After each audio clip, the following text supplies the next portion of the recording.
a problem today to not really be able to answer what is a Hindu?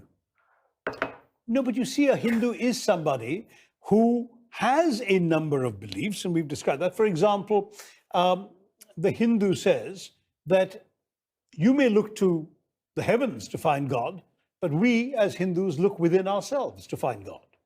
There are multiple ways of doing that search. There is the way of worship, bhakti, temples. You have 333 million manifestations of God to choose from.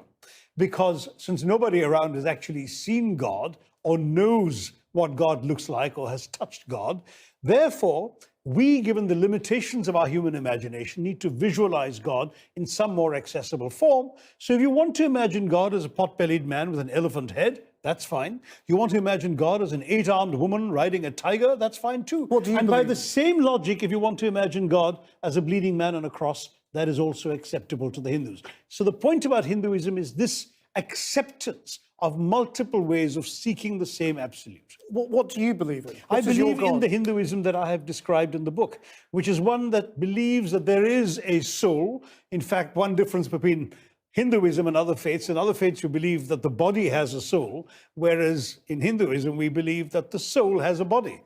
We have a soul, it's occupying this body and that at the moment for whatever purposes it deems useful. And when it's done, it'll discard the body, but it will be itself permanent. And that soul will merge ultimately into the force, the divine force that suffuses the cosmos.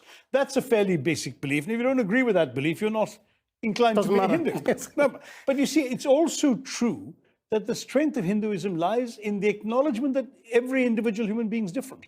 It's a greater faith for the 21st century because if you want individual autonomy in today's world, your religion doesn't give it to you. Religion says you have to believe certain specific things. But Hinduism says there's nothing you have to believe. You could believe this, you could choose not to believe it. The Hindu sacred books, and there are several, not just one, are like the sort of vast library in which no book ever goes out of print. And you can choose, as it were, to pick up from, read and annotate any one of this vast cornucopia of books to constitute your Hinduism. So this, in truth, is a big election leaflet, isn't it? Oh, come on. Because the election is coming up next year, and you've got to say, or maybe at the end of this year, and you've got to say, we speak for Hindus too. It's not just the BJP. Well, you know, many of the concerns in this book go back to my earlier books as well. My great Indian novel, which is now 29 years old, talks about dharma in great detail. My book, Riot, which traces the violence that preceded the destruction of the Babri Masjid in India in the late 80s, talks about Hindu-Muslim violence and the ideology of Hindutva. And my book, India from Midnight to the Millennium, 20 years ago,